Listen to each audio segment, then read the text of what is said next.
à toutes et à tous. Peut-être qu'on peut changer la photo sur tous les intervenants. Merci donc d'être venus aussi nombreux pour une nouvelle UP conférence où ce soir nous allons parler de la question migratoire et surtout des mythes qui subsistent autour de la question des réfugiés. Je m'appelle Nina Guédard, je suis journaliste, je suis cofondatrice et rédactrice en chef d'un nouveau média indépendant en ligne qui s'appelle Giti News. Qui signifie en persan le monde et ce qui l'entoure. Giti, c'est donc un nouveau média qui a pour ambition de parler d'immigration autrement, parce que c'est aussi propre à l'histoire de toute l'équipe. On est aujourd'hui 2 journalistes, 6 d'entre nous sommes français et les 6 autres sont exilés, réfugiés. Ils viennent du Pakistan, du Tchad, d'Afghanistan, de Syrie. Et le but, c'est vraiment de porter ensemble un autre regard sur les faits d'actualité française, en travaillant toujours en binôme entre journalistes français et réfugiés. Donc la question migratoire, et je fais exprès d'employer d'abord sous un prisme très large, elle est devenue, on le sait, hautement sensible, épineuse même, cible de préjugés et de fantasmes. Par exemple, la simple annonce de cette conférence sur les réseaux a, on l'a vu avec Up, déchaîné quelques petits commentaires haineux. Parce que les fake news sont légion, on les connaît, les réfugiés gagneraient plus d'argent que les Français, que les retraités, ils prendraient leur travail, ils n'arriveraient pas à respecter les us et coutumes de l'Hexagone. Et ce sujet est d'autant plus brûlant aujourd'hui, à l'approche des élections européennes, tant les droites extrêmes, partout sur le vieux continent, en ont fait leur monomanie. Donc l'objectif et l'urgence, c'est quand même de replacer un petit peu d'objectivité et de raison dans ce sujet qui est traversé par tant de passion, parce que, aussi présent soit-il dans la sphère publique et politique, en réalité, il souffre d'une folle méconnaissance. 7 Français sur 10 se disent en effet mal informés sur les questions d'immigration et d'intégration. C'est la conclusion d'un rapport de la Commission européenne à l'été dernier. Cette même commission qui appelait avec l'OCDE récemment, en décembre, à une meilleure intégration des réfugiés sur toute l'Europe, pour enfin arrêter de voir les réfugiés comme un fardeau pour nos sociétés et pour plus les envisager comme une réalité éclectique avec un potentiel économique aussi considérable. Donc ce soir, nous allons ensemble questionner notre perception collective des réfugiés, déconstruire les idées reçues et tenter d'explorer des pistes pour une meilleure intégration. Alors, Alain Régnier, bonsoir. Vous êtes haut fonctionnaire, vous avez consacré votre carrière à la cohésion sociale, à la politique de la ville et à la lutte contre les discriminations. Vous avez été nommé en janvier 2018 délégué interministériel à l'accueil et à l'intégration des réfugiés.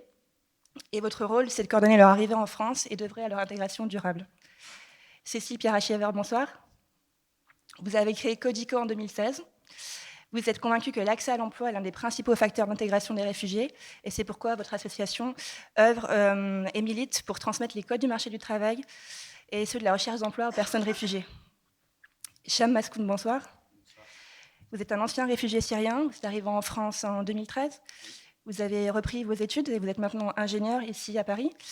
À votre tour, vous avez voulu donner un petit coup de main aux réfugiés. Donc vous êtes ambassadeur pour l'ONG Integrate, on en parlera un peu plus après. C'est un programme en gros tremplin de 12 semaines qui est hébergé dans les grandes écoles et qui pousse les personnes réfugiées à reprendre une posture d'acteur réel dans la société française. Enfin, Pierre Pajot, bonsoir. Vous êtes donc directeur délégué du groupe SOS Transition écologique, et vous êtes particulièrement en charge du projet Compagnonnage Ferme d'avenir, qui est un nouveau projet, on en parlera aussi un peu plus après, qui a un double objectif, qui est à la fois une montée en compétences en agroécologie dans l'ensemble de la population française, mais aussi une meilleure intégration des réfugiés. Et là, pareil, les réfugiés travaillent en binôme avec des Français sur le terrain. On en parlera un peu plus après. Quelques mots sur la façon dont va se dérouler notre soirée. On va tous les 5 d'abord, pendant environ 45 minutes, décrypter notre sujet, prendre le temps de questionner les enjeux et les défis liés à l'intégration des réfugiés et toutes les solutions qui émergent récemment dans la sphère publique, politique et civique en France. Ensuite, dans le public, je me tournerai vers vous pour que vous puissiez poser vos questions. Donc n'hésitez pas à déjà y réfléchir et à les noter. Et vous pouvez donc participer, on l'a dit aussi, sur les réseaux sociaux via le hashtag UpConf. Alors, commençons donc par déconstruire un peu les mythes autour de l'immigration. Et pour ce faire, un petit point sémantique indispensable. Alors, Alain Régnier, quelle différence existe-t-il entre réfugiés, demandeurs d'asile et migrants ? Bien, bonsoir à tous. Merci de me donner l'occasion ce soir de présenter les actions que nous avons engagées avec l'ensemble des ministères pour favoriser cette intégration. Peut-être repréciser de quoi parle-t-on, effectivement. Nous accueillons dans notre pays un peu plus de 220 000 à 240 000 migrants légalement sur le sol français par an, de ça depuis un certain nombre d'années. Et qui sont-ils? Donc, la part la plus importante de ces 200 000 personnes, ce sont ce qu'on appelle le regroupement familial, c'est-à-dire la France a signé une convention internationale qui permet donc à une personne qui est présente sur le territoire français d'une manière légale de faire venir sa famille. Donc, c'est le principal vecteur d'entrée légale sur le territoire. Ensuite, vous avez les étudiants qui varient entre 70, 80 000 ou plus en fonction des années. Vous avez une part également de quelques milliers ou dizaines de milliers de personnes en fonction des années de migration de travail économique, validée légalement. Et puis vous avez donc le réfugié qui est encore une fois quelqu'un à qui la France accorde une protection internationale. Alors ce réfugié, il arrive soit par la voie terrestre et il va demander l'asile. Donc la procédure d'asile, elle est régie par une convention de 1951, dite Convention de Genève, qui a été signé à une époque où il n'y avait qu'une cinquantaine de pays à l'Organisation des Nations Unies. Donc le contexte a profondément changé, puisque vous avez sans doute suivi, si vous êtes là, c'est que ce sujet vous intéresse, les débats et l'emballement sur ce qu'on a appelé le pacte de Marrakech.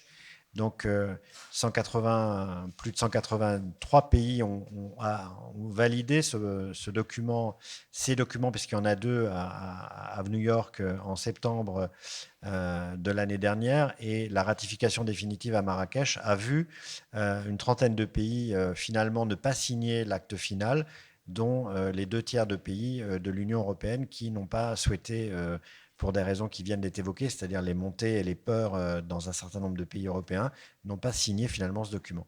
L'année dernière, nous avons eu 120 000 demandeurs d'asile à qui la France, pour 36% d'entre eux, a accordé une protection internationale. Cette protection, elle est examinée au cas par cas. C'est un examen individuel qui est examiné par l'Office français des protections des apatrides, l'OFPRA. Et ensuite, la personne, si elle n'est pas reconnue, peut faire un recours dans une deuxième instance, qui est la Cour nationale du droit d'asile. Donc, 36%, ça fait partie des taux de reconnaissance assez bas dans l'Union européenne.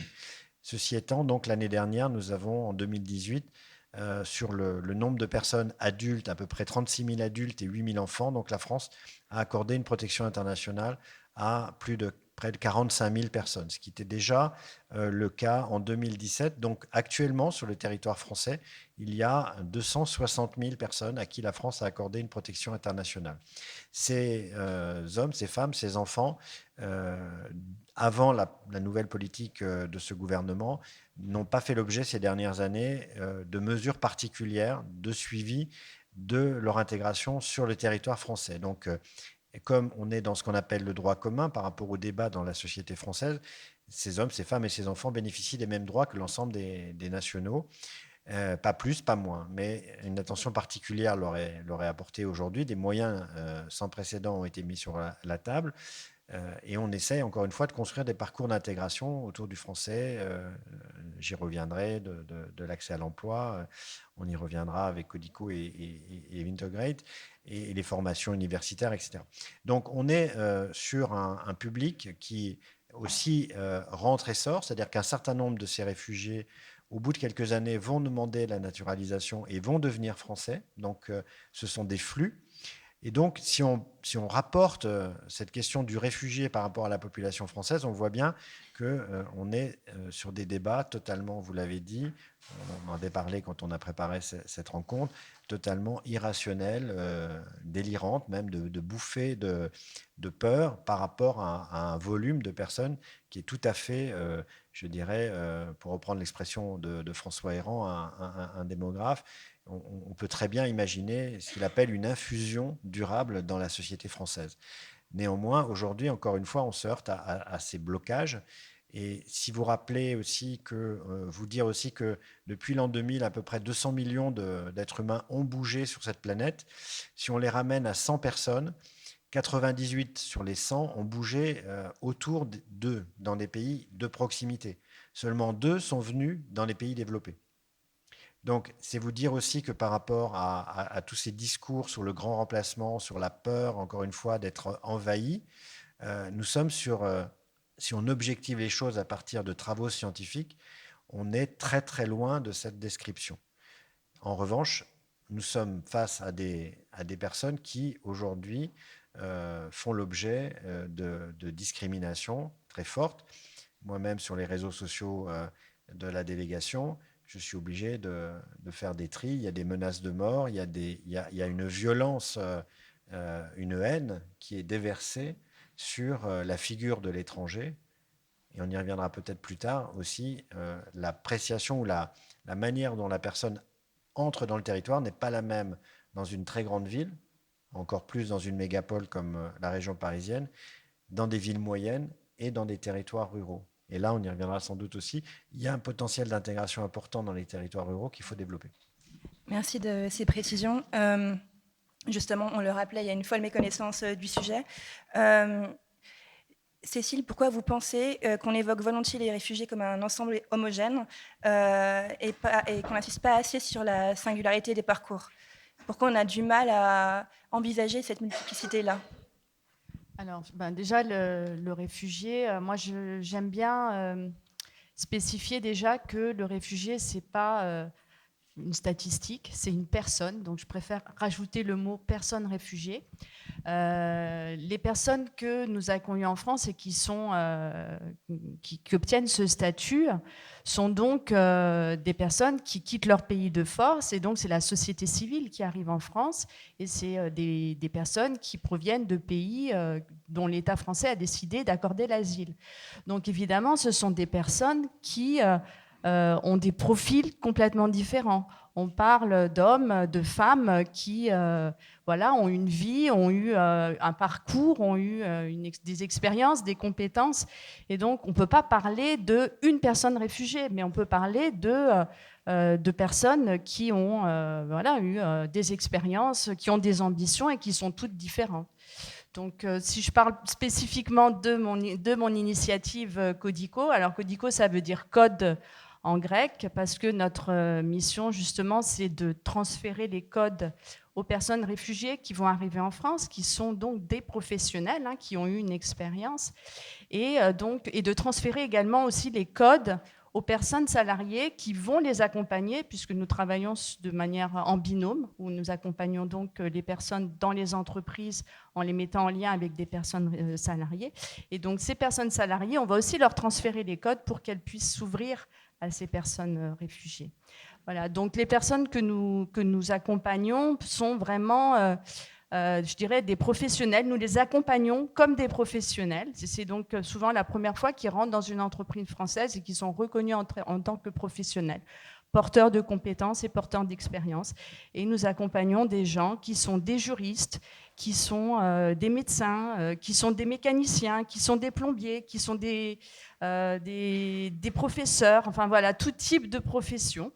Ce sont des gens comme vous et moi qui ont des ambitions, qui ont dû, par force, laisser de côté toutes ces ambitions et qui n'ont qu'une envie finalement, c'est de se reconstruire en France, parce qu'à partir du moment où ils obtiennent ce statut, ils tombent donc comme on vient de le dire, ils tombent dans le droit commun et ils ont le droit de travailler. Et donc leur première envie, en fait, c'est de se reconstruire par ce travail. Et voilà, donc c'est un peu, en fait, le message à passer, c'est de vous dire que ces personnes, finalement, c'est des professionnels comme vous et moi, par contre, qui ont de gros handicaps, qui sont les handicaps de la langue, la maîtrise des codes professionnels, mais qu'à partir du moment où on les accompagne, ils vont s'intégrer et ils vont apporter une vraie valeur à la France, et une valeur à nos entreprises, et qu'on a tout intérêt à les aider, puisque c'est comme ça que la France pourra en tirer profit. Et ce sont souvent des gens qui ont des compétences et une résilience qui est tellement forte qu'on est très très loin, quand on les rencontre, de tous ces discours haineux et xénophobes qui en font finalement que des stéréotypes et des statistiques, et loin de la réalité, quoi. Mais justement, revenons un peu sur les stéréotypes qui sont attachés au public réfugié. Quand, médiatiquement, en tout cas, le champ lexical qui est utilisé majoritairement pour désigner aussi les phénomènes migratoires, il est toujours associé à des problèmes, à des difficultés, à des entraves. Donc j'aimerais qu'on se penche un peu sur 3 mythes comme ça qu'on associe spontanément aux réfugiés. Donc vous le disiez, vous avez eu des parcours très différents. Pour autant, on a toujours l'impression que les réfugiés viennent en France un peu sans travail et sans diplôme et sans richesse antécédente. Qu'est-ce que vous, Cham, vous pensez de ce cliché-là? Bonsoir à tous. Donc, comme vous l'avez bien expliqué, moi j'étais hier une personne réfugiée. Aujourd'hui, je suis un citoyen français, fier de l'être. Les personnes réfugiées, ce sont des personnes exactement comme vous, comme moi, comme n'importe quelle personne. La seule différence, c'est qu'à un moment donné, ces personnes ont été cassées, mais littéralement cassées. Ils ont vécu des misères, des difficultés parfois incroyables. Même si je vais parler un petit peu de manière privée, personnellement, j'ai vécu la violence, j'ai vécu la prison, j'ai vécu la torture, j'ai vécu la perte de mes amis, des membres de ma famille. Donc, après tout ça, je suis resté quand même une personne qui voulait avancer dans la vie, qui voulait continuer, reprendre ses études, sa vie, se reconstruire, comme vous l'avez bien décrit. Donc, quand j'ai choisi la France et je suis venu ici, j'étais pas en fait choqué par l'accueil de la société française. Néanmoins, il y avait quelques cas particuliers, mais on ne pourra jamais généraliser et dire que c'est vraiment la mentalité française. Non. Une personne réfugiée, c'est une personne qui a des compétences, que ce soit académiques ou professionnelles, et qui a une petite si je me permets de le dire, une petite valeur ajoutée beaucoup plus que les autres, que les non-réfugiés, entre guillemets, qui est la force après avoir vécu la violence, la peur et plein de misères dans sa vie. Donc, nous, en tant que... Moi, vous m'appelez réfugié, ils m'ont appelé réfugié. Moi, je me suis considéré comme invité dans la société française. C'est vrai que c'était difficile au début. C'était une société toute neuve pour moi. Je rappelle que quand je suis arrivé en France, il y a 4 ans et demi, je parlais même pas un mot de français. Donc, c'était littéralement du chinois pour moi. Je pouvais même pas aller acheter mes baguettes ou par exemple, aller à la préfecture pour compléter un petit dossier administratif à la française. Donc, voilà, c'était très difficile. Et après, je dois l'avouer que c'était un effort collectif de ma part, mais aussi de la part de mes voisins, de mes amis, de mes professeurs, de mes camarades de classe, de mes collègues au travail. En fait, tous ces efforts ont contribué à ce succès que j'ai pu avoir dans cette société. Aujourd'hui, je suis titulaire d'un bac+7. C'est grâce à vous, c'est grâce à la société française. Aujourd'hui, je suis un cadre supérieur. Je suis fier de travailler, de représenter, de me présenter auprès des maires, des préfets, pour parler techniquement des projets dans le domaine télécom, pour faire partie de cette génération qui va installer la 5G en France. Donc tout ça, c'est une fierté pour moi. Comme la Syrie, moi je suis originaire de la Syrie, de la ville d'Alep, comme la Syrie est mon pays d'origine, mais aujourd'hui, la France aussi, c'est mon pays. Si je peux comparer, c'est comme ma mère et mon père. Donc je ne peux pas faire la différence entre les deux. Et aujourd'hui, je suis un cas pas particulier, je ne suis pas une exception. Peut-être je suis au plus bas de l'échelle parce qu'il y a beaucoup de succès, beaucoup de personnes réfugiées qui ont fait des histoires incroyables ici dans la société française ou européenne, même aux États-Unis. Des gens qui sont venus ici, qui savent ce qu'ils veulent faire, mais ils ne savent pas comment le faire. Et c'est ça la vraie problématique en fait. Et c'est ça le débat ou le combat que nous menons tous, nous qui croyons à cette cause. Parce qu'aujourd'hui, si on dit l'arrivée des réfugiés, c'est un problème, oui, c'est un problème. Ça peut être un problème dans la société, mais si on s'arrête ici, on a 2 problèmes. Parce qu'on sait c'est quoi le problème, mais on ne cherche pas de solution. Aujourd'hui, avec un petit effort, on peut rendre ce problème, ce qu'on appelle un problème, une valeur ajoutée dans notre société. Parce qu'aujourd'hui, voilà, je suis une personne comme vous, hein, dans la société française, je suis français, je travaille, je vais me marier, je vais avoir des enfants, je vais construire toute ma vie. Je suis fier de contribuer au développement de cette société. Donc, je peux me considérer comme une valeur qui est devenue ajoutée à la société. Pourquoi? Parce que j'étais bien reçu, j'étais entre guillemets bien accompagné. Pourtant, il n'y avait pas les efforts, comme vous l'avez décrit, de la part du gouvernement, l'accompagnement, les formations. Mais aujourd'hui, on voit plein d'associations, plein d'ONG qui sont là pour accompagner ces personnes et qui ont trouvé les failles dans le parcours et qui sont là pour optimiser le parcours de la personne réfugiée afin qu'elle puisse s'intégrer le plus tôt possible et de changer cette vue, malheureusement, menée principalement et uniquement, exclusivement par les médias, parce que malheureusement c'est le cas. Et je pense que si on a un problème aujourd'hui dans la société, c'est qu'on projette la lumière sur les cas qui sont entre guillemets mauvais, les mauvais cas dans la société, les gens qui n'ont pas de diplôme, qui savent pas, par exemple, qui n'ont pas de facilité à apprendre la langue ou à être intégrés assez rapidement. Mais on ne projette pas la lumière sur les gens qui ont réussi, qui sont là, qui se battent tous les jours pour prouver qu'ils sont exactement comme nous, comme n'importe quelle personne dans la société. On reviendra peut-être plus après Ouais. sur ces Ok. success stories, comme Ça vous le marche. disiez, qui méritent d'être éclairées. Parlons un peu d'un deuxième cliché qui colle à l'immigration, celui de son coût. L'immigration nous coûterait très cher. Or, selon une étude du CNRS cet été, en Europe de l'Ouest, sur une période de 30 ans, de 85 à 2015, quand les réfugiés arrivent sur le territoire européen, d'abord, ils ont un impact assez neutre sur l'économie, et puis quand ils s'installent durablement, justement, et ça fait écho à ce que vous disiez, là, ils ont un impact très positif. Alain Régnier, pourquoi vous pensez qu'on aborde toujours ces questions-là sous d'abord ce prisme économique, et sans, si on se permet l'expression, une valeur ajoutée? Je pense que j'ai été récemment, j'étais attendu dans un déplacement, je fais des déplacements assez réguliers, et à Laon, donc dans l'Aisne, pas très loin d'ici, j'avais une vingtaine de gilets jaunes qui m'attendaient et qui m'ont demandé des comptes sur pourquoi l'État français dépense de l'argent pour les étrangers alors que ont des retraites modestes et n'arrivent pas à boucler leur fin de mois et sont parfois obligés de ne pas pouvoir se chauffer, etc. Donc, et on m'a dit aussi, ils viennent, ces gens, ils vont nous prendre le travail, il n'y en a déjà pas beaucoup, et vous devriez d'abord travailler pour nous. Voilà. Et ils ont également indiqué avoir fait des recherches sur Internet pour essayer de trouver qu'est-ce que l'État dépensait en France pour les étrangers. Et ils m'ont dit ne pas avoir trouvé de source, que c'était difficile d'accès et que c'était délibéré, que le gouvernement cachait les montants dépensés pour les étrangers. Donc je leur ai expliqué que dans un État démocratique, c'est le Parlement qui vote le budget et que tout ça est totalement accessible.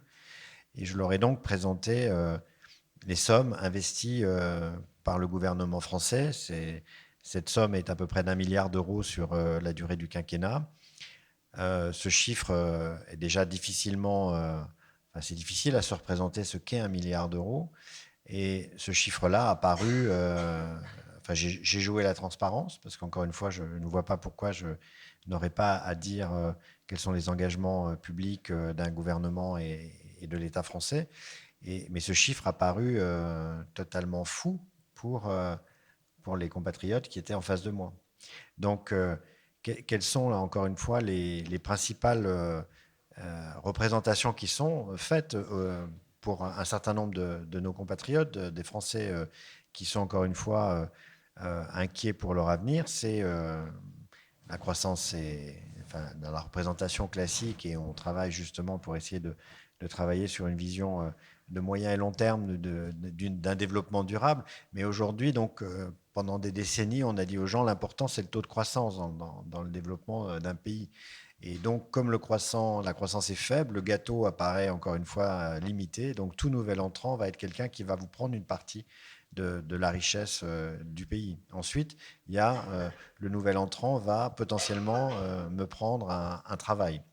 Or, là aussi, si on est dans un débat objectif, Clairement, dans ce pays, nous avons entre 300 et 400 000 emplois non pourvus et je travaille au quotidien avec les entreprises dans de nombreux secteurs d'activité économique qui sont demandeurs de personnes pour travailler dans le bâtiment, dans la restauration, dans l'agriculture, on y reviendra. Et par conséquent, cette représentation « l'étranger va me prendre mon travail » est totalement déraisonnable et ne correspond pas à la réalité. Et ensuite, la caractéristique la plus nette, c'est la question identitaire, c'est-à-dire, encore une fois, cette personne est tellement différente de nous qu'elle ne pourra pas s'insérer dans la société française et son parcours d'intégration. On ne doit même pas commencer à le faire, il faut bloquer et avoir un zéro nouvel entrant. Donc voilà.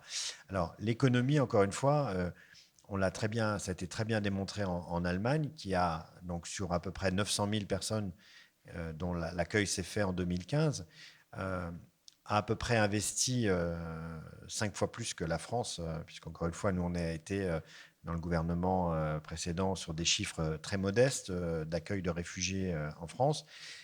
Si on prend l'exemple allemand, effectivement, l'OCDE l'a travaillé, le retour sur investissement est considérable. Il est quasiment de mémoire de 1 à 4.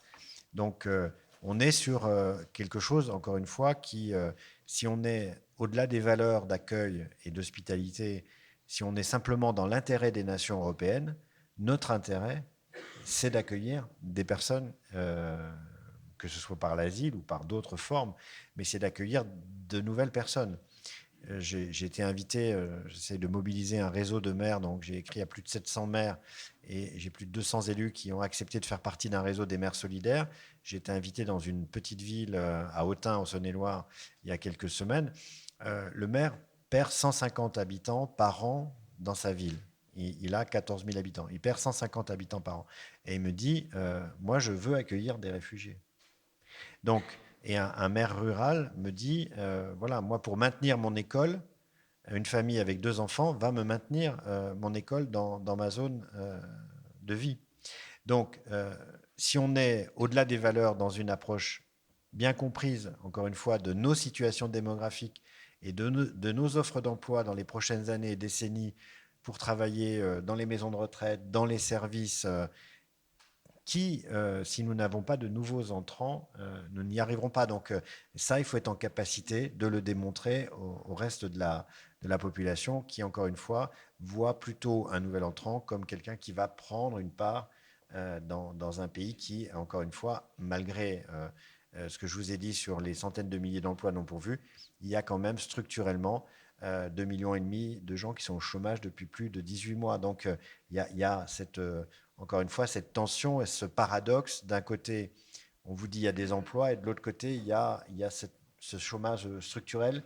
Et les gens que j'ai rencontrés à Laon, je pense, avaient besoin d'un débat. On a discuté plus d'une demi-heure dans un climat serein. Mais je pense qu'il y a un vrai déficit, puisque, encore une fois, la plupart des politiques ou des personnes qui s'expriment sur le sujet disent n'importe quoi. Donc c'est extrêmement difficile de se faire sa propre opinion. Et à la limite, on peut être pour ou contre l'immigration, contre l'asile, contre le regroupement familial, si encore une fois, on a donné dans une démocratie des bases d'un débat serein et donc de pouvoir argumenter, contre-argumenter, mais sur quelque chose qui repose sur la raison, comme vous l'avez dit, et non pas sur l'irrationnel. Et c'est un sacré défi, en tout cas. Est-ce qu'on peut un peu parler des obstacles rencontrés quand on arrive en France ? Cham Maskoun, ça a été quoi pour vous le plus compliqué ? Est-ce que c'était simple de faire reconnaître son diplôme aussi en arrivant ? En fait, des obstacles, il y en a beaucoup, mais principalement, c'est l'obstacle linguistique, surtout au début, pour pouvoir avoir les papiers, établir une situation correcte en France, sachant que moi, je suis arrivé de manière légale via l'ambassade française en Turquie. C'est là-bas où j'ai déposé ma demande et c'est là-bas où ça a été traité, accepté. Donc je suis déjà venu avec le visa qui me permet d'envoyer mon dossier à l'OFPRA, à l'Office français des apatrides et des réfugiés, pour études.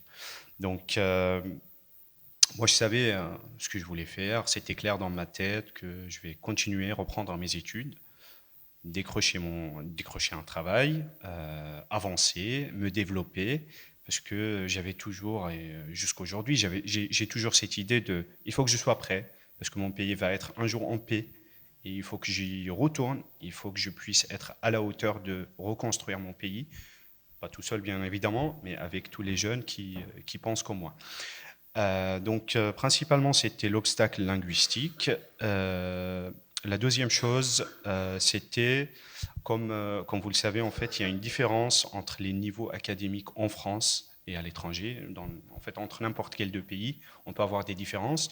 Par exemple, en Syrie, moi j'étais diplômé avec un diplôme d'ingénieur sur 5 ans, mais en Syrie, on l'appelle un bachelor. En France, c'est considéré comme bac plus 4, alors que c'était déjà le niveau de bac plus 5. Donc parfois, j'envoyais des candidatures pour des masters qui ont été refusés parce qu'ils ont vu que c'était un bachelor, sans avoir fait la reconnaissance de mon diplôme. Parfois, j'envoyais pour des licences, ils m'ont répondu comme quoi vous avez déjà le niveau, on ne comprend pas pourquoi vous voulez refaire.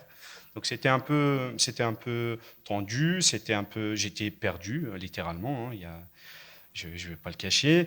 Et petit à petit, en fait, j'ai commencé à poser des questions, donc faire des traductions sur Google Traduction, aller voir le voisin, quelqu'un voilà, dans les bibliothèques, pour pouvoir avancer un petit peu. Mon niveau d'anglais m'a beaucoup aidé, donc pour faire le lien. Puis j'ai réussi à envoyer mon diplôme via une plateforme dédiée à l'Internet, je ne me rappelle plus le nom. Mais voilà, j'ai eu la reconnaissance, ce qui m'a permis d'accompagner cette reconnaissance en fait, avec le diplôme vers les universités. Et d'un seul coup, j'ai eu 3 acceptations. Et j'avais le choix de choisir le diplôme qui me va bien. Donc la troisième difficulté, c'était dans mon cas le logement étudiant à Paris. Parce qu'en fait, comme vous savez, à Paris, on a déjà les Français, ils ont du mal à trouver des logements, que ce soit pour les étudiants ou pour les professionnels. Mais mis à part ça, je ne peux pas dire que j'étais prioritaire, mais j'étais traité différemment par le Crous. Tout simplement parce qu'ils ont bien étudié mon dossier, ils ont vu que j'avais pas de famille, j'étais tout seul. Donc, si je trouve pas de logement, je vais pas faire mes études. Je vais rester dans la rue, hein, je vais être dans la rue. Ils ont évalué mon parcours précédent, ils ont vu que voilà, il y a des potentiels. Et c'est pour ça, en fait, ils ont facilité la recherche pour moi. Et ils ont diffusé comme une annonce entre les directeurs de résidence. Et ils m'ont trouvé une résidence juste en face de mon université, à 50 mètres. Voilà, donc ça, c'était après un jury qui a évalué le dossier. Et là, on arrive au point qui est très important, c'est l'insertion professionnelle.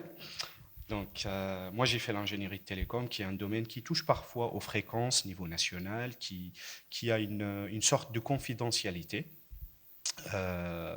exigée par le gouvernement. Donc, j'ai passé, je me rappelle, je les ai comptés, 49 entretiens, 49 refus. Et parfois, pendant les entretiens, quand on m'a posé, tout s'est passé très bien, on m'a posé la question, c'est quoi votre statut? J'ai dit, j'ai une carte de résidence valable 10 ans pour un réfugié. Et la personne devant moi, en fait, parfois, elle ne comprenait pas c'était quoi cette carte. Et en fait, elle ne savait pas si cette carte permet de travailler en France. Donc ça, moi, je l'ai classé dans l'inconnaissance de statut de réfugié. Et parfois, en fait, j'ai senti que la personne avait peur, un réfugié. Ça veut dire qu'il vient d'un pays de guerre. Donc, non, monsieur, nous, on n'avait pas ça avant. Il s'est excusé, en fait, de manière directe, et il a dit pourquoi. Et parfois, en fait, j'étais bloqué par le fait que je suis étranger et j'ai pas le droit de toucher à ce domaine. Ça, je peux le comprendre, parce que dans n'importe quel pays, on a des secteurs dans lesquels on ne peut pas faire travailler des étrangers. Mais ce que j'ai remarqué le plus, c'était vraiment l'inconnaissance. Quand j'ai dit réfugié, la réponse, il y avait une question directe. Après, pardon, c'est quoi? Qu'est-ce que ça veut dire? C'est quoi une carte? Est-ce que je peux la voir? Pendant un entretien, on ne voit pas une pièce d'identité. Mais on m'a demandé pour voir. Non, je ne sais pas, on va voir avec des RH. Et souvent, quand on finit nos études, on passe des entretiens dans des petites boîtes qui n'ont pas forcément une grande expérience de recrutement pour les étrangers. Donc ça, c'est l'insertion professionnelle. J'ai parlé de la résidence, j'ai parlé de la reconnaissance académique. Et il y avait un problème qu'on a abordé parce qu'en fait, nous, on a fait un petit sondage pour un projet avec le ministère de l'Éducation nationale. C'était de mettre en place une plateforme dédiée aux réfugiés pour donner les étapes à suivre en 3 langues, anglais, français et arabe, les consignes ou les étapes à suivre dès les premiers jours par les réfugiés. Donc, quand j'ai fait le sondage, j'étais étonné par un cas assez fréquent. On a des personnes réfugiées qui arrivent et qui ont plus de 28 ans. Donc, ces personnes ne sont pas éligibles à la bourse du Crous. Et du coup, en fait, ces personnes, elles sont éligibles à ce qu'on appelle l'aide RSA, qui est attribuée par la CAF, qui est équivalent à 460 € par mois. Sauf que si elles décident, ces personnes, de reprendre leurs études, elles vont avoir le statut d'étudiant. Et quand ils ont ce statut, ils vont perdre les allocations. Et ils n'ont plus le droit à la bourse du Crous pour pouvoir vivre avec. Donc c'était un problème qu'on a abordé avec le ministère et qui a mis en place une bourse par le ministère qui est plus important que la bourse du Crous et qui est équivalent à 790 €. Mon frère, quand il est arrivé ici en France, a pu bénéficier de ce bourse. Aujourd'hui, il est professionnel, il travaille.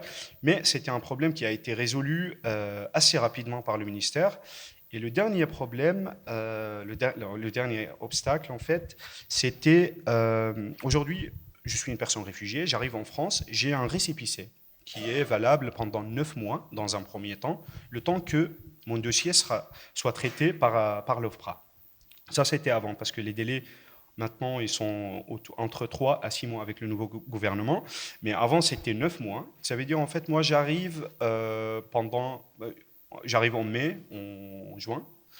Je me mets sur la langue française, j'apprends un petit peu, je contacte des universités. Et je suis accepté pour reprendre mes études. Sauf que au moment de l'inscription, l'université n'accepte pas le récépissé pour faire le dossier. Donc, dans ce cas de figure, qu'est-ce qui va se passer? C'est que la personne réfugiée va avoir un délai d'1 an parce qu'il n'a plus le droit de s'inscrire à l'université jusqu'au septembre de l'année prochaine, alors que sa carte de séjour définitive va arriver le mois de novembre, donc 2 mois après l'inscription à l'université.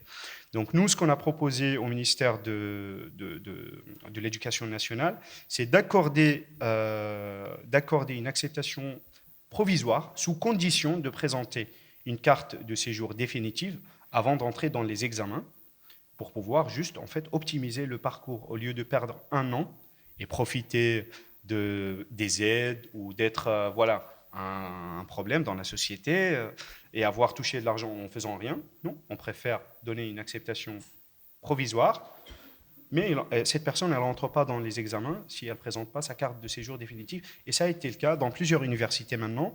On reçoit des réfugiés, on leur donne le droit d'assister aux cours temporairement, sous condition de présenter cette carte avant les examens.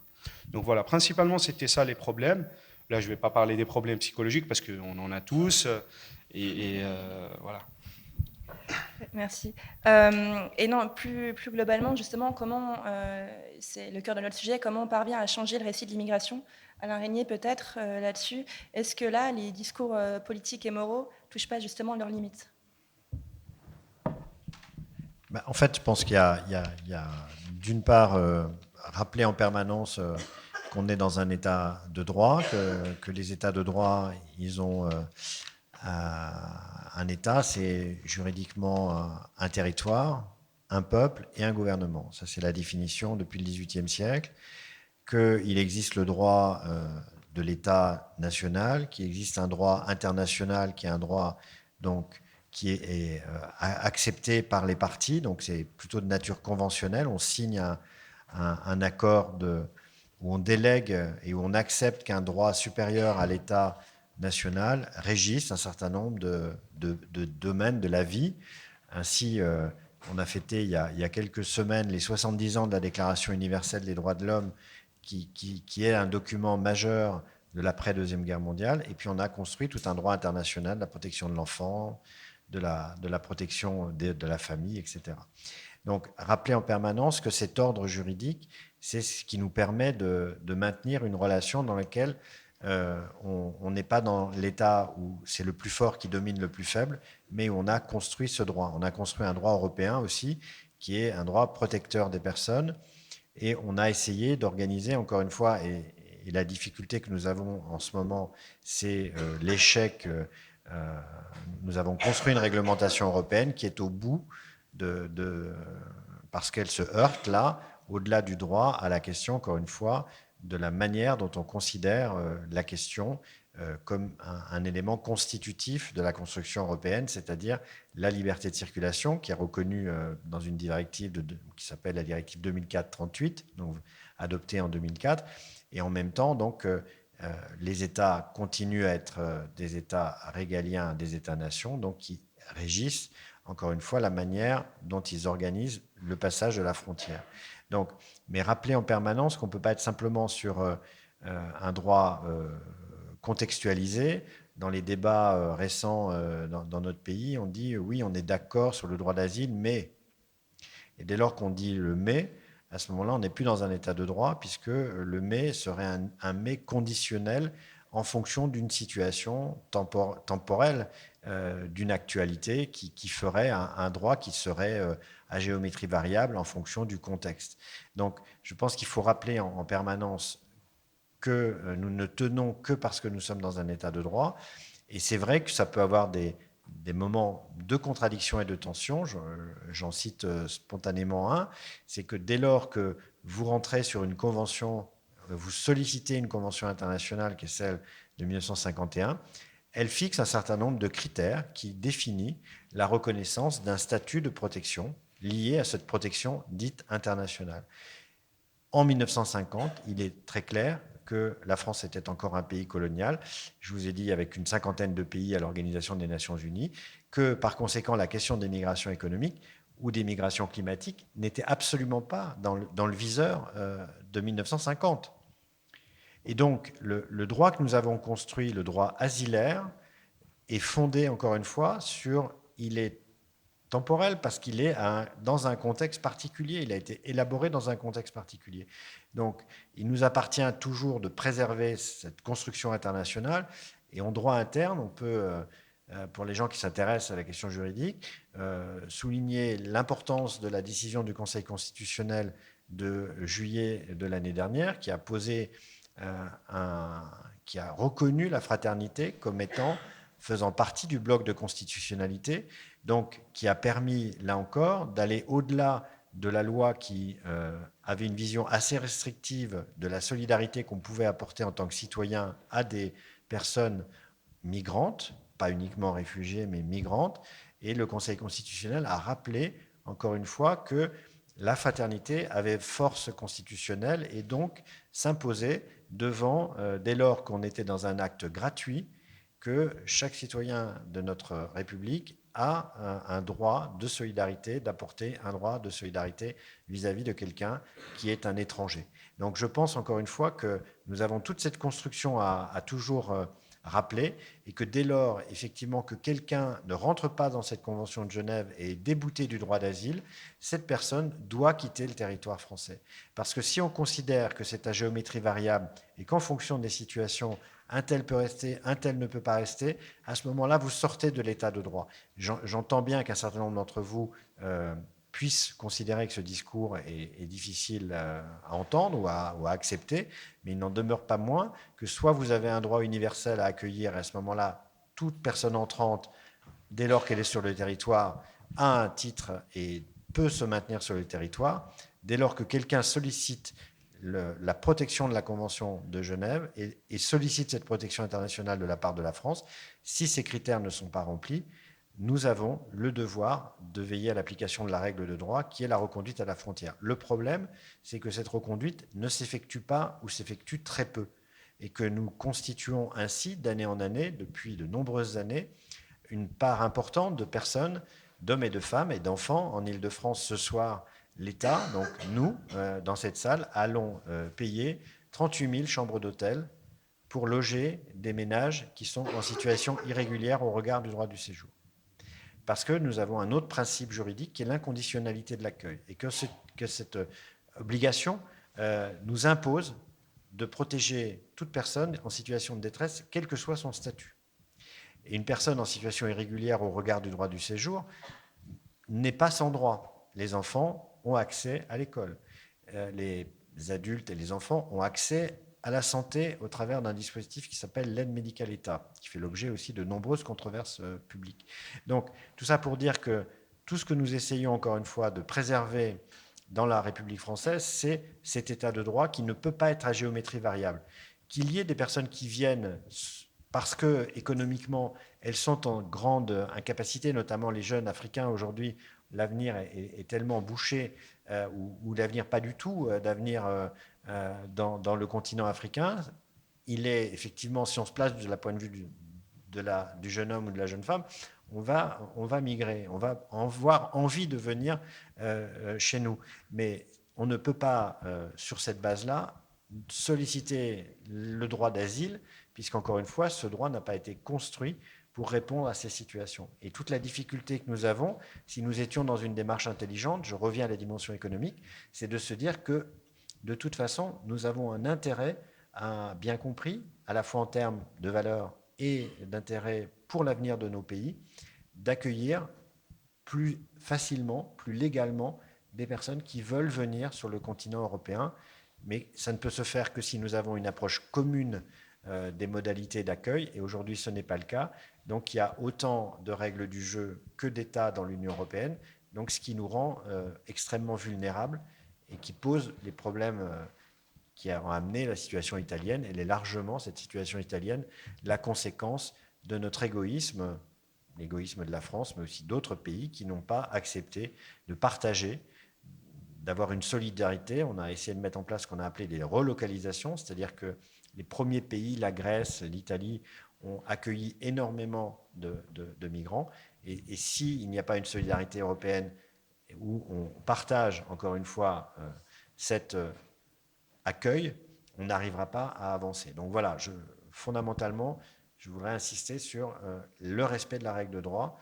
Et effectivement, derrière le mot valise qui est réfugié, on a tout un tas de situations, de personnes qui, encore une fois, vont d'un jeune homme syrien confronté à la guerre dans son pays à un jeune africain subsaharien qui cherche tout simplement à vivre, et d'autres situations sur l'ensemble de la planète.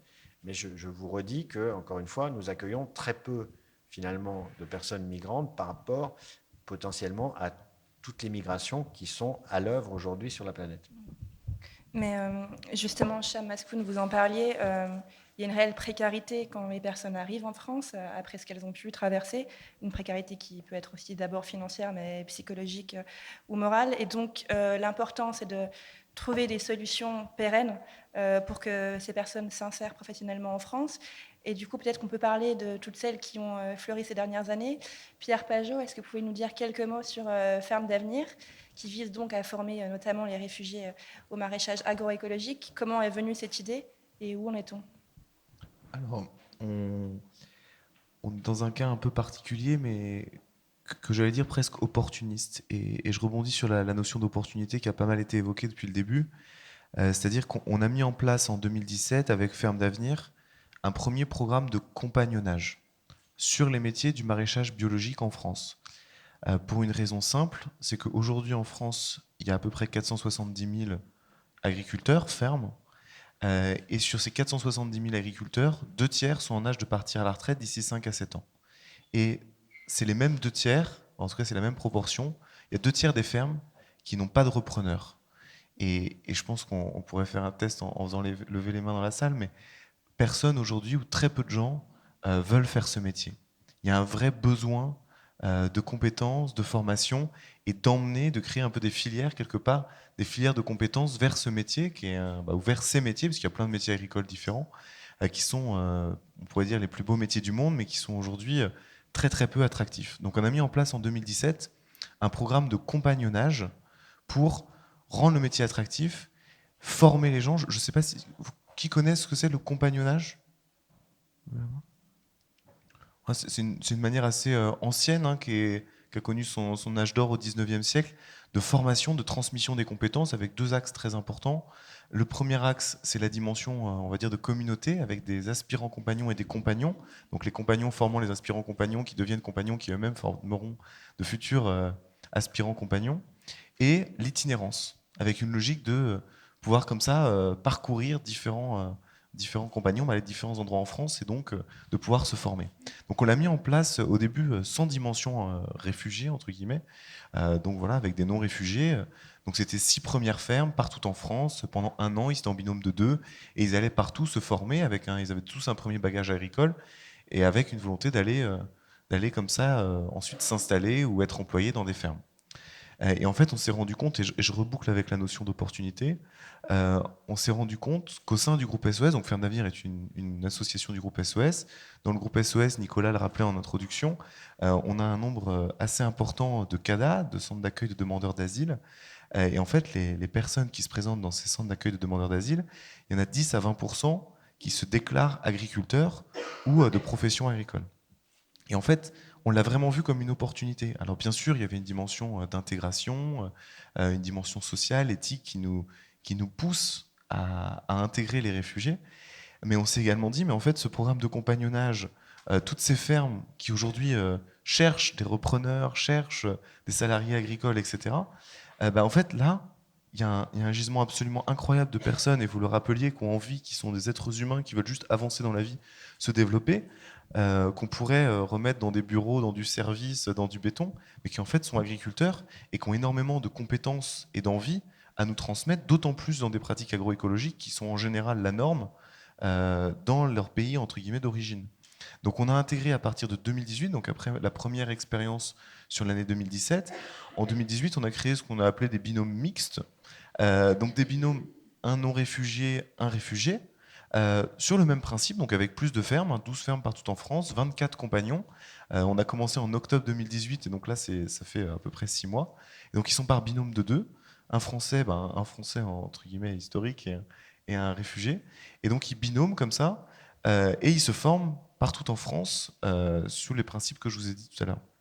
Et donc c'est vraiment pour nous une gigantesque opportunité et aussi dans la manière peut-être de considérer les réfugiés, c'est aussi de les mettre sur un pan d'égalité quasi totale avec d'autres compagnons qui sont qui ont exactement le même statut, les mêmes droits, souvent un parcours assez similaire, alors dans des pays qui n'ont rien à voir potentiellement, mais ils sont sur le même statut et ça crée vraiment une émulation, un double effet finalement positif, parce qu'il y a un effet assez positif pour les réfugiés qui ont un binôme qui sont leur alter ego, et il y a également un surcroît de motivation pour les entre guillemets les Français ou les non-réfugiés, parce qu'en fait, non seulement ils sont sur une formation agroécologique, mais en plus, ils jouent un rôle social fort et qui finalement est un peu le même terreau de valeur, quoi. Tout ce qui est transition écologique, c'est pas l'environnement et pas le social, quoi. Et on sent l'imbrication forte des deux sujets, et donc ça donne un supplément d'âme, un supplément de sens aussi à ces programmes, quoi. Donc c'est comme ça que nous, on l'adresse sur ce premier programme de compagnonnage réfugié. Mais du coup, on en est encore au stade expérimental. Le projet il a été lancé en octobre dernier. Ça fait que quelques mois, du coup, c'est peut-être un peu prématuré de dresser un bilan. En tout cas, vous me le disiez hier, mais est-ce que vous avez quand même remarqué qu'il y a un impact au niveau vraiment local, pas juste avec la ferme, mais aussi peut-être au niveau de la ville ou du village, justement? Oui, tout à fait. Ça rejoint ce que vous disiez aussi sur comment la ruralité, alors parfois la grande ruralité, ou la ruralité plus proche, périurbaine, ou dans les franges urbaines, dans les frontières urbaines, peut être un formidable lieu d'accueil, et pareil que ce soit une opportunité très forte pour redynamiser ces communes qui se dépeuplent, ces villages, etc. Et l'agriculture, c'est souvent en fait la première brique, le premier élément qui permet de recréer de l'économie locale, de permettre de ne pas fermer une classe dans une école, etc. Donc les premiers retours qu'on a, et il ne faut pas faire d'angélisme là-dessus non plus, clairement, il y a même même dans ce programme où ce sont des gens qui sont extrêmement engagés, militants pour certains, volontaristes, demandeurs, à la fois des communes, des fermes, etc., il y a des incompréhensions, il y a des points de blocage, il y a des différences culturelles, linguistiques extrêmement fortes qui ont besoin d'être dépassées.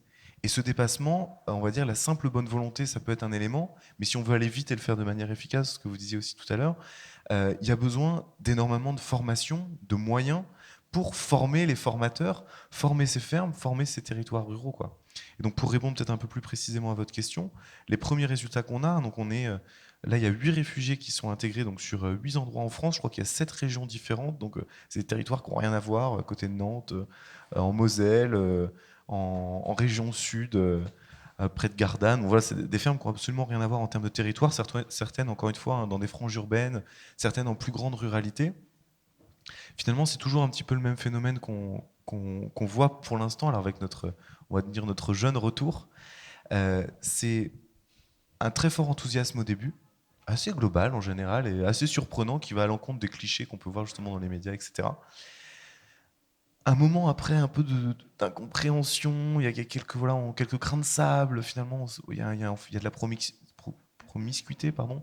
Il y a des incompréhensions sur les habitudes alimentaires, sur la langue, il y a un peu de cafouillage, il y a parfois une ou deux insultes ou incompréhensions de personnes dans le village, dans les ruralités qui voilà, ne comprennent pas. Et en fait, une fois qu'on a dépassé ça, mais ça va assez vite en fait, puisqu'on met les moyens pour que voilà, tout l'écosystème soit formé, les fermes, les personnes autour, qu'on crée vraiment un écosystème favorable à ça. Une fois qu'on a dépassé finalement ces quelques éléments de blocage, on parle de quelques semaines en fait, hein, on part sur une dynamique extrêmement positive parce que ça met un supplément d'âme, parce qu'il y a du sens, parce qu'en fait c'est juste des êtres humains qui ont juste envie d'arriver, qui ont une histoire qui est souvent atypique, donc intéressante, nouvelle, positive. Et donc, on se rend compte que passer ces quelques semaines et finalement ces 2 premières phases entre un enthousiasme parfois béat et finalement un contre-coup, eh ben on part sur une dynamique extrêmement positive. Et ce programme qu'on est en train de structurer, on est dans une perspective très forte de développement, parce que là, on est en train de l'institutionnaliser, de le tester, de l'affiner. Et ce qui est certain, c'est que par rapport aux besoins, c'est-à-dire qu'on parle de dizaines de milliers d'agriculteurs qu'il y a besoin de former, d'agricultrices qu'il y a besoin de former partout sur le territoire, on est en train de toucher du doigt quelque chose qui, dans les prochaines années, va vraiment pouvoir passer à l'échelle, quoi. Cécile Pierre-Achiever, vous œuvrez aussi pour l'intégration professionnelle des personnes réfugiées. Ça marche aussi avec cette même idée de tandem. Et donc, vous faites le lien avec les personnes réfugiées, mais aussi les entreprises en France. Quel regard portent les entreprises sur votre initiative? Est-ce que c'est facile de les intégrer à votre processus? Alors, je ne vais pas vous dire que c'est facile pour toutes les entreprises, évidemment, mais globalement, nous avons un très bon accueil parce que les entreprises, en fait, ont compris que finalement, les salariés ont besoin aussi de répondre, enfin, d'avoir un peu de sens dans ce qu'ils font. Et donc, comme nous proposons un programme qui met en binôme des personnes salariées et des personnes réfugiées, nous faisons attention en fait à ce que les 2 parties soient gagnantes. Et en mettant en lien en fait une personne réfugiée avec une personne salariée, qu'est-ce qu'on fait? On crée du partage, on crée des échanges générateurs de valeur, on crée une découverte d'une nouvelle culture.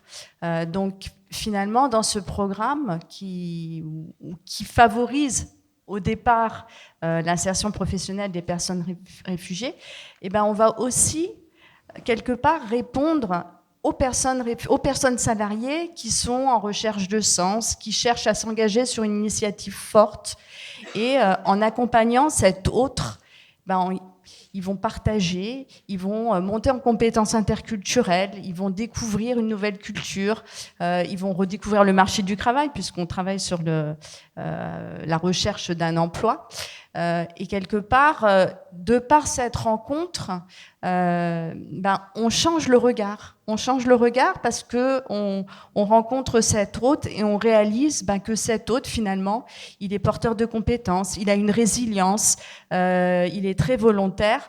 Et donc, dans les entreprises, petit à petit, on change les mentalités. Et en changeant les mentalités avec une action volontariste comme Codico, on change les mentalités dans notre pays.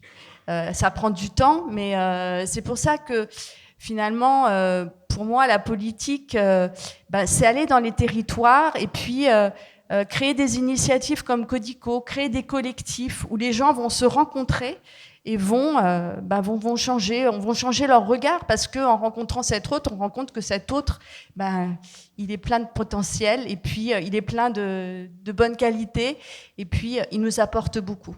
Voilà. Combien de personnes ont été concernées depuis 2016? Alors, l'initiative, elle est assez jeune. On a lancé la première promotion en septembre 2016.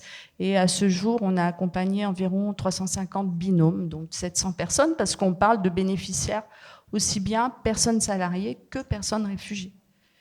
Est-ce que vous avez suivi ensuite les personnes qui étaient en binôme? Comment s'est passée leur intégration dans les entreprises ou non?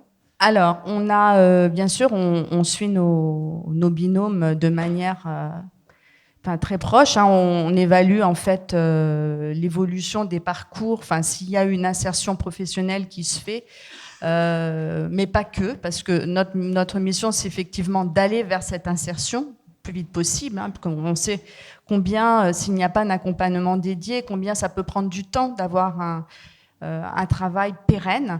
Mais ce qu'on fait aussi, et qui est tout aussi important, c'est qu'on veut que ces personnes deviennent autonomes à l'issue de notre programme, deviennent autonomes et reprennent confiance et deviennent des vrais chercheurs d'emploi. Parce qu'au bout de 6 mois, notre programme dure 6 mois, ce qu'on veut, c'est qu'ils puissent continuer tout seuls le chemin. On a des bons résultats. Alors, on a ce qu'on appelle une première opportunité professionnelle. Parce que ce qu'on mesure, en fait, c'est que la personne allait avancer vers l'emploi. L'emploi, c'est un grand voyage, finalement. On a des personnes qui sont plus mûres pour intégrer directement un emploi que d'autres. Et ça, c'est lié, effectivement, à l'apprentissage de la langue, à énormément de facteurs. À l'issue des 6 mois, si on veut donner des statistiques, on a 1 personne sur 2 qui a une opportunité professionnelle. Et ça passe un peu plus de 70% au bout d'1 an. Ce sont des opportunités qui sont en fait soit des emplois, CDD, CDI, soit des intérims, tout type d'opportunités, soit des formations professionnalisantes, comme on a pu l'expliquer. Mais ce sont des tremplins sur la suite. Et les entreprises, parce qu'on essaye aussi d'avoir des partenariats donc avec des entreprises employeuses, et souvent elles sont, on en a rencontré plusieurs en fait, elles se sont rendues compte que ces personnes, une fois qu'elles ont leur statut, en fait, elles n'ont qu'une envie, c'est de travailler. Elles ne sont pas du tout dans une démarche d'être bénéficier d'allocations.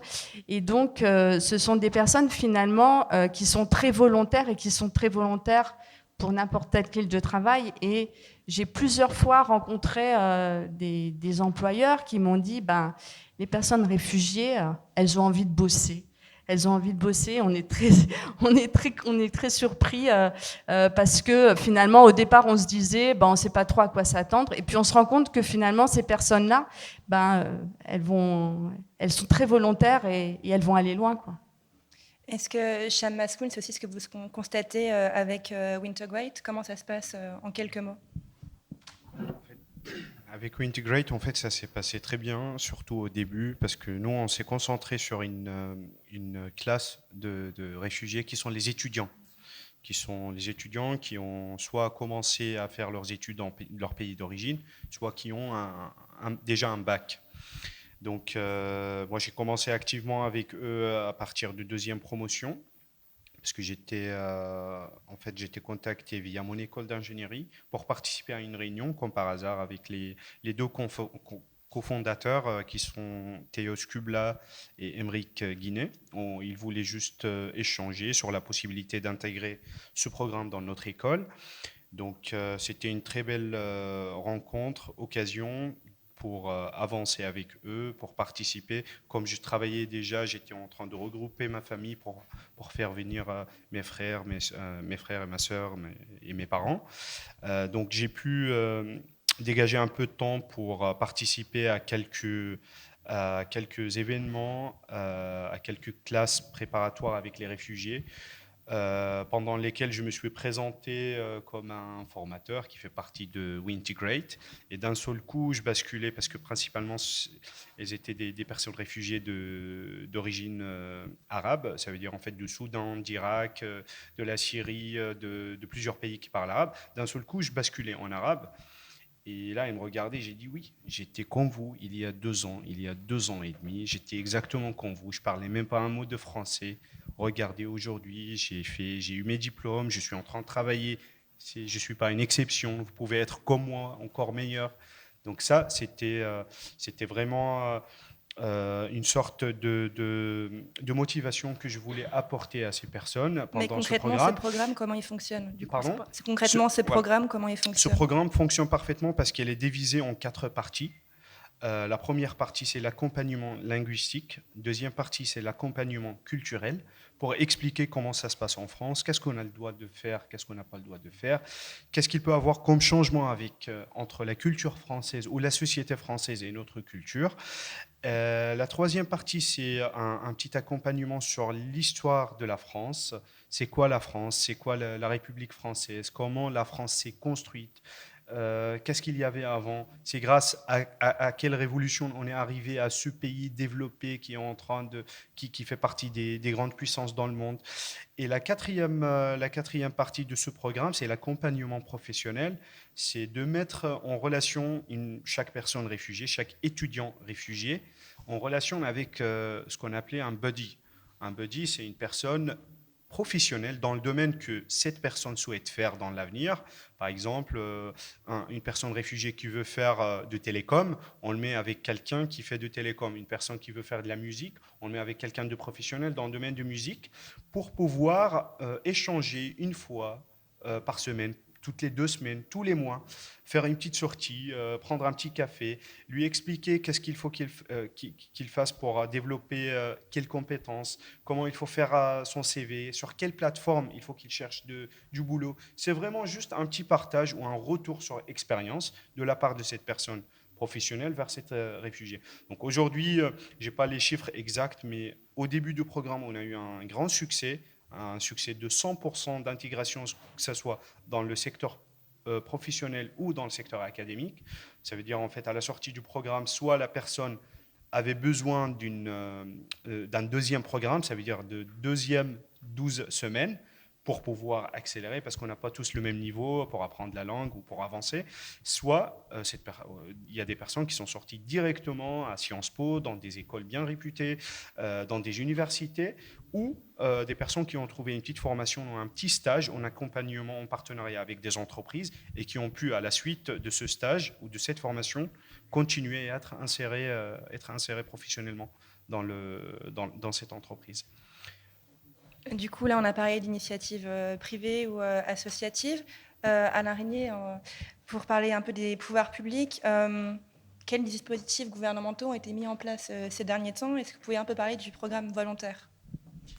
Alors, très rapidement, parce que je pense que peut-être qu'il y a des questions, des personnes qui ont envie de poser des questions.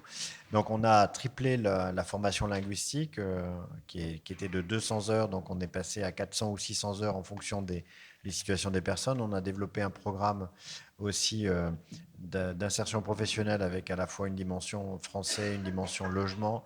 Ça s'appelle le programme d'investissement compétences pour les réfugiés. Donc là, on a 35 millions d'euros qui vont être déployés en 2019, qui vont bénéficier à 7000 parcours d'intégration.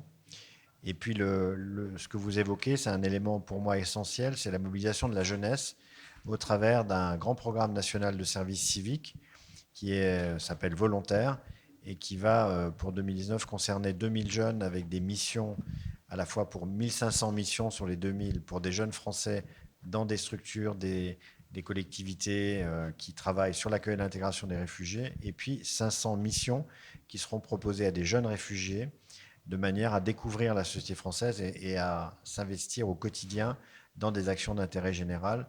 On a lancé des premières opérations dans des bibliothèques, dans des lieux de spectacle, dans des associations d'aide à toutes sortes d'activités. Donc, voilà, je crois beaucoup au développement de l'engagement. Si on veut travailler au changement de regard, ça passe, à mon avis, aussi par l'engagement de la jeunesse. Et il y a un autre programme qui va être opérationnel d'ici l'été, cet été, qui s'appelle FAIR et qui va concerner 1000 jeunes Français qui vont s'engager dans des actions concrètes auprès de 1000 jeunes réfugiés. Donc voilà, c'est des petites choses, mais je pense que ça peut contribuer petit à petit à faire encore une fois que ce que nous faisons, c'est sur le moyen et long terme. Il faut évidemment améliorer la situation concrète des gens aujourd'hui, mais si on est sur le narratif, si on est sur la construction d'une société plus accueillante, il faut travailler encore une fois sur le moyen et long terme. Je vous remercie. On va clore un peu notre session. Y a-t-il des questions dans la salle? Il me semble qu'il y a des micros normalement.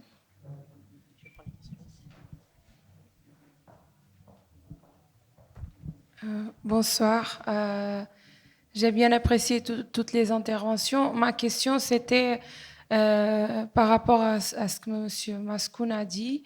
Donc, qu'il est arrivé avant avoir 28 ans, donc il a pu avoir un logement étudiant, c'est ça?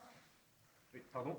Vous avez pu avoir un logement étudiant et parce que vous aviez moins Oui, de c'était avant 28 ans, parce Donc, que je suis ma arrivé à question- 25 ans ici. Oui, en France. donc ma question, c'est pour ceux qui ont plus de 27 ou 28 ans, qui n'ont plus le droit à la bourse ou à un logement, ou voilà, et qui sont peut-être arrivés dans des conditions clandestines, ou voilà, et c'est une question pour toutes les personnes, comment ils doivent faire, parce qu'à Paris, on voit beaucoup de gens qui malheureusement sont dans la rue et qui habitent dans la rue et qui demandent de la monnaie dans le métro et tout.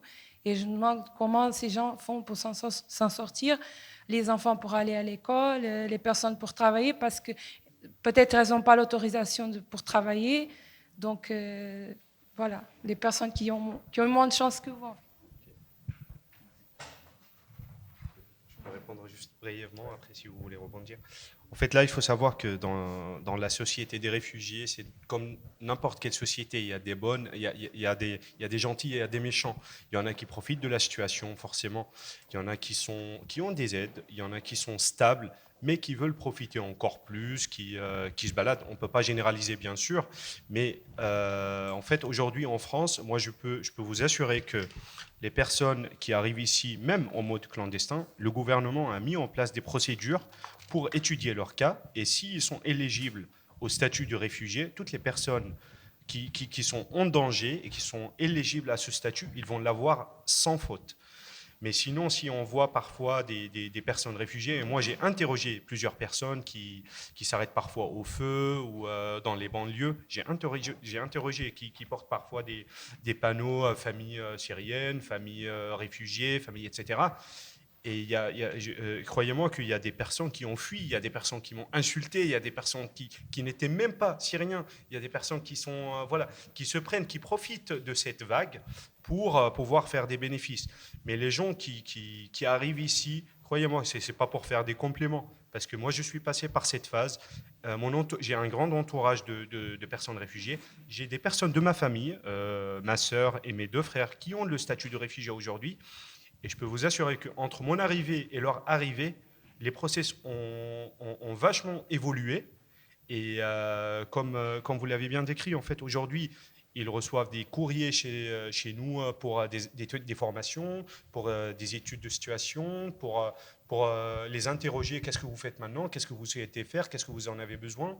Donc, je pense qu'au niveau process, on n'est pas parfait de la part du gouvernement, mais on a largement évolué là-dessus. Et je pense que c'est plutôt vers la bonne voie de la part du gouvernement. Je ne sais pas si vous voulez rebondir sur le point.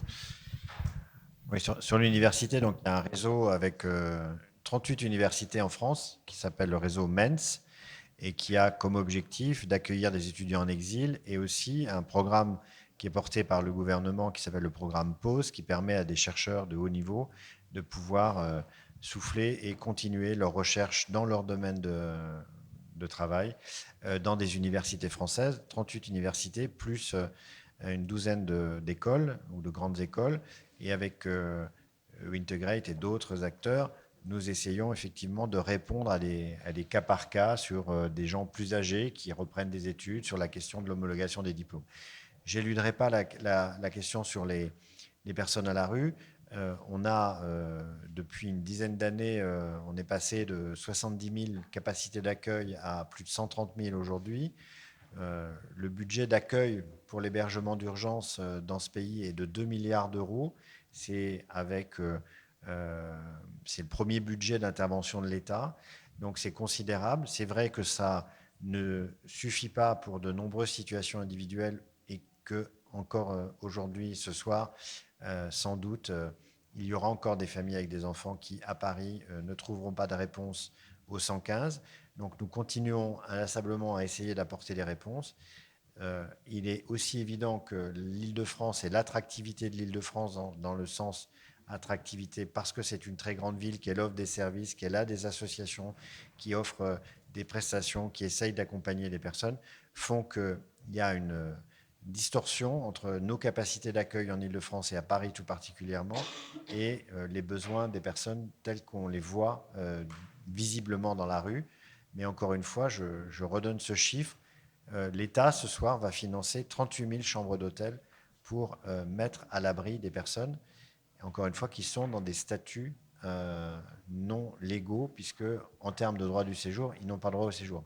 Et je suis tout à fait conscient qu'un grand nombre de ces personnes, de ces hommes, de ces femmes, de ces enfants, et pour les adultes, beaucoup d'entre eux travaillent illégalement, et qu'il nous faudrait, là aussi, dans un débat plus serein, organiser, ça fait partie des propositions que j'ai faites au gouvernement depuis mon arrivée, la manière dont, ce que font les Allemands, en organisant des titres temporaires à titre humanitaire, de manière à légaliser ce travail et à autoriser ces personnes à pouvoir exister dans la société française avec un statut légal, de manière à faire en sorte qu'ils ne soient pas l'objet d'entreprises malveillantes, de marchands de sommeil qui vont exploiter cette misère humaine. Voilà, donc j'essaye en tous les cas de promouvoir ce type de réponse.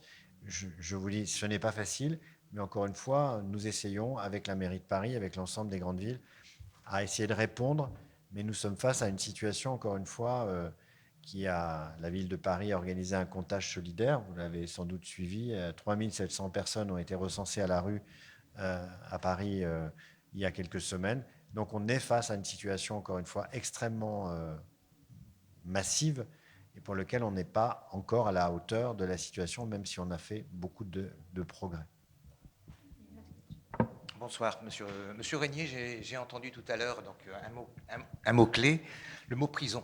Et ça me fait penser, je suis bénévole dans une association qui s'appelle Champs Libres. Il y a au moment où on parle dans les prisons parisiennes, par exemple à la Santé ou à Fresnes, donc des gens qui sont incarcérés, qui sont rentrés pour certaines personnes avec des titres de séjour et qui viennent à péremption, ou d'autres qui sont rentrés en détention illégalement. À la sortie, la situation ne s'arrange pas. Au contraire, ils ont perdu le titre pour certains qu'ils avaient en détention. Avec votre position, qu'est-ce que vous pouvez faire, qu'est-ce que vous faites pour les gens qui sortent justement sans titre de détention, sans titre de séjour de prison? Alors, je vais être tout à fait honnête, très franchement, je ne fais rien, pour la bonne et simple raison que dans la mission qui m'a été confiée par le gouvernement, ça ne fait pas partie de mon champ d'intervention. Donc, quand je vous dis je ne fais rien, c'est-à-dire je suis à titre personnel adhérent d'une association que vous devez connaître qui s'appelle Citoyens et Justice, donc je ne suis pas sans action citoyenne personnelle, mais je n'ai pas de mandat gouvernemental pour travailler sur ces questions. Il n'en demeure pas moins qu'il faudrait faire quelque chose. Voilà. Mais je n'ai pas ce mandat.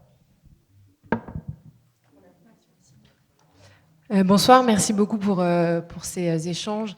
On a parlé donc d'insertion professionnelle, aussi d'études ou de logement. Et qu'en est-il de l'inclusion financière des personnes réfugiées? Comment ça se passe? Ils sont dans le droit commun, c'est-à-dire que si vous avez plus de 25 ans et que vous n'avez pas de revenus, vous êtes dans le droit commun des bénéficiaires du RSA et de tous les dispositifs d'aide facultative des collectivités locales. Si vous avez moins de 25 ans, vous êtes entre 18 et 25 ans. Donc on a, depuis le mois de septembre, étendu le dispositif Garantie Jeunes. Il y a un autre dispositif qui s'appelle le PIAL, qui permet d'avoir des ressources pendant un temps de formation. Et puis, au travers du programme que j'ai lancé de service civique, vous avez pendant 8 mois une allocation donc, de 480 € mensuels par l'État, donc, qui est l'indemnité qu'a toute personne en service civique sur le territoire. Donc, pour les adultes, ils sont dans le droit commun. Pour les mineurs, pour les majeurs entre 18 et 25 ans, ils sont dans des situations sur lesquelles on est très attentif avec les missions locales pour essayer de trouver des réponses en termes de revenus pour qu'ils ne puissent pas, encore une fois, être, mais comme toutes les autres personnes en situation de précarité, c'est-à-dire, encore une fois, nous essayons d'avoir une attention particulière sur des vulnérabilités particulières, mais sans faire de dispositifs dérogatoires qui, encore une fois, ne correspondraient pas à la logique française. On n'organise pas de discrimination positive, ni de coupe-fil, de quoi que ce soit. Donc on essaye d'apporter des réponses parce que ces publics, notamment les jeunes, sont dans des situations de plus grande vulnérabilité et peuvent être, encore une fois, l'objet de risques auxquels il faut faire attention. Bonsoir, merci pour ces échanges. Alors, je voulais vous demander, sachant qu'on sait qu'il y a environ 35-36% des demandes d'asile seulement qui sont reçues, ce que vous pensiez de la nouvelle loi qui est passée l'an dernier, qui justement raccourcit encore le temps que les demandeurs d'asile ont pour faire leurs démarches et faire leurs procédures, sachant que les associations trouvaient déjà que ce délai était beaucoup trop court et que là, il a été encore raccourci. Je voulais savoir votre opinion sur le sujet. Encore peut-être. Ouais, je pense que Je n'ai pas une opinion sur une loi votée par le Parlement français. Encore une fois, moi je suis haut fonctionnaire, donc je suis là pour appliquer la loi et les textes dans un État démocratique. Donc ce que je peux vous dire simplement, c'est qu'il y avait quand même un consensus quand même de l'ensemble des acteurs qui suivent cette question de l'asile depuis des années. C'est que les délais particulièrement longs, puisqu'on a pu atteindre jusqu'à 2 ans, n'était absolument pas correct, ni pour les personnes, ni pour la société française, et que instruire une demande d'asile dans des délais plus courts est dans l'intérêt de tous. Néanmoins, j'entends les observations, les interrogations, elles peuvent être légitimes. On essaye, là encore, on est sur de l'humain, donc par conséquent, toutes les lois, et sans doute en fait-on trop, puisque que ce soit dans ce champ comme dans d'autres, sur le logement, la dernière loi, c'était la 22e loi depuis la loi SRU de 2000 sur l'immigration et la demande d'asile. Là aussi, le défenseur des droits a pointé qu'on était sans doute à un 22 ou 23e texte depuis moins de 20 ans. Donc on fait beaucoup de textes, on en fait sans doute trop. Donc la question, encore une fois, c'est que la vie ne se résume pas dans un texte et que la question fondamentale pour moi, c'est le respect de la dignité des personnes et donc par conséquent de faire en sorte que la loi, telle qu'elle est votée, puisse être appliquée avec toute la dignité qui convient à chaque être humain et que s'il y a reconduite, elle soit organisée dans des conditions dignes et humaines. S'il y a intégration, qu'elle soit organisée là aussi avec la plus grande humanité. Voilà, c'est ce qui fait la différence entre une démocratie et un régime autoritaire. C'est encore une fois l'attention portée aux personnes. Je ne dis pas que la situation française est totalement satisfaisante, mais je ne pense pas que dans l'ambiance actuelle en France et dans l'ensemble des pays développés, et à la montée, encore une fois, de cette cristallisation contre l'étranger, qu'il soit simple d'avoir une ligne de crête qui soit entièrement satisfaisante et que nous ne sommes pas dans un monde idéal. Voilà, donc je ne réponds pas sur le fond de la légitimité et de la légalité du texte, puisqu'encore une fois, il a été voté par un Parlement, mais les gens qui essayent d'appliquer la loi, c'est-à-dire nous, les fonctionnaires, nous sommes là pour être le plus attentifs possible aux situations des personnes. J'ai appris beaucoup de choses. Il me reste une interrogation concernant les clandestins qui ne sont pas, qui ne sont pas en situation de danger, qui sont venus pour trouver du travail, pour espérer une vie meilleure pour eux et leurs enfants. Et ma question est, quelle est la politique du gouvernement ? Parce que je trouve qu'il y a une forme d'hypocrisie, parce que d'après ce que j'ai compris, pour qu'ils puissent s'intégrer, il faut qu'ils aient du travail, qu'ils soient déclarés. Or, lorsqu'un citoyen les déclare, le citoyen se met en situation d'illégalité. Donc, comment faire pour les aider ? Quel est le regard du gouvernement là-dessus ? Moi, en tant que citoyenne, comment je peux faire pour aider une famille clandestine qui n'est pas en danger ?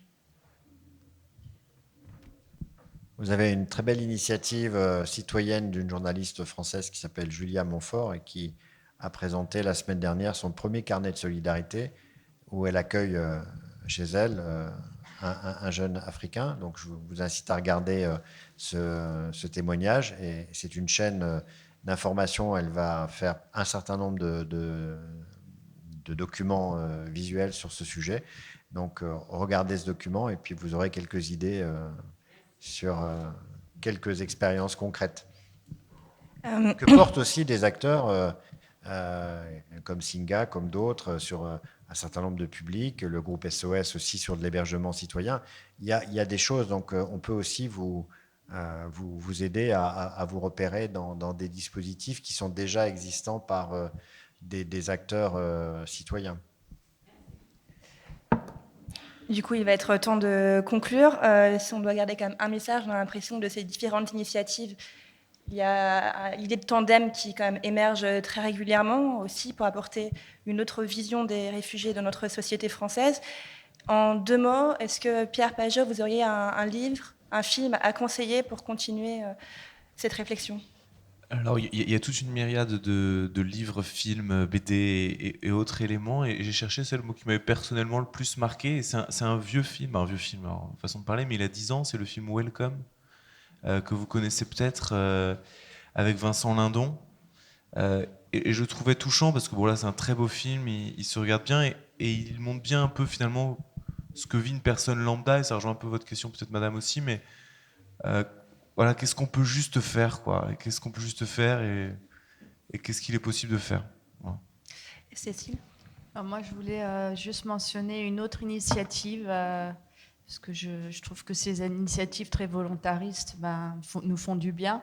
C'est les artistes en exil que je vous invite vraiment à découvrir. En fait, c'est une association qui accompagne 200 artistes sur un plateau dans Paris de 1000 m² et qui leur met à disposition du matériel pour qu'ils puissent exercer leur art. Et donc, voilà, je pense que c'est une initiative qui est très constructive. Et puis récemment, on fait des soirées de clôture de nos promotions, et on a invité justement un jeune chanteur qui disait qu'il se sentait très seul parce qu'il ne pouvait pas exprimer son art. Il est venu chanter et c'était génial. Voilà. Cham ? Un livre, un film, une initiative que vous aimeriez parler brièvement ? En fait, ce sera forcément Wintegrate voilà, pour les étudiants, mais après, ça sera une initiative qui peut être faite par n'importe quelle personne. C'est parfois un réfugié peut avoir besoin de « bonjour, comment ça va ? Bonjour, est-ce que tu as besoin d'aide ?» Parce qu'il est tout seul ici, il n'a pas d'amis, il n'a pas de famille, il a personne. Donc parfois, il a besoin juste de savoir où mettre le courrier pour envoyer à la préfecture. Donc ce sont vraiment des petites choses. Je sais qu'on est tous occupés, on a beaucoup de temps à consacrer pour notre famille, pour nos vies professionnelles, personnelles. Mais si on peut consacrer 5 à 10 minutes par semaine pour une personne réfugiée, ça peut vraiment changer la vie de cette personne. C'est vraiment des petites choses pour nous, c'est évident, mais pour lui, ça peut changer sa vie. Par exemple, de pouvoir mettre un timbre sur un courrier et l'envoyer pour pouvoir, par exemple, demander une petite aide ou valider son diplôme ou quoi que ce soit. Voilà, moi, personnellement, je suis tombé sur un cas très particulier. Un réfugié, pendant 2 ans, il ne savait pas qu'il y avait une sécurité sociale, qu'il ne savait pas qu'il fallait qu'il fasse une petite démarche pour avoir la carte vitale. Et du coup, elle payait, elle travaillait, elle payait, elle travaillait, elle payait, elle travaillait en noir pour pouvoir payer les médicaments de sa mère. Donc voilà, c'est un cas qui m'a marqué. Et il ne faut pas oublier que la personne réfugiée, parfois, elle est gênée. Elle ne peut pas venir vous demander. Si on n'ose pas aller lui dire « est-ce que tu as besoin de quelque chose ?», peut-être elle ne demandera pas pendant 5-10 ans, quoi. Donc voilà, c'est juste une initiative qu'on peut porter tous, oser à leur parler, faire des petits liens sociaux. Et ça peut être vraiment enrichissant. À l'Araignée, même question. Oui, une très belle initiative sur Paris qui s'appelle la Fabrique Nomade, que je vous incite à regarder sur Internet. C'est un projet qui part des talents dans le domaine de la mode, de l'ébénisterie, du travail du fer. Donc des artisans, on va dire, des créateurs, qui étaient créateurs, qui ont un savoir-faire formidable et à qui, pendant 1 an, on va offrir donc la possibilité de retravailler la matière et d'en faire une production artistiques et en même temps de trouver un métier dans ces secteurs d'activité. Voilà, regardez sur leur site. Et le lieu est près de Bastille, donc c'est accessible et ouvert au public. Merci à tous. On espère que vous auriez pu avoir quelques idées comme ça d'engagement, même très simples. Il y a les prochaines conférences UP très prochainement que vous pouvez voir derrière nous. Merci Cham Meskoun d'être venu, merci Alain Régnier, merci Cécile Pirachever, merci Pierre Pajot et bonne soirée.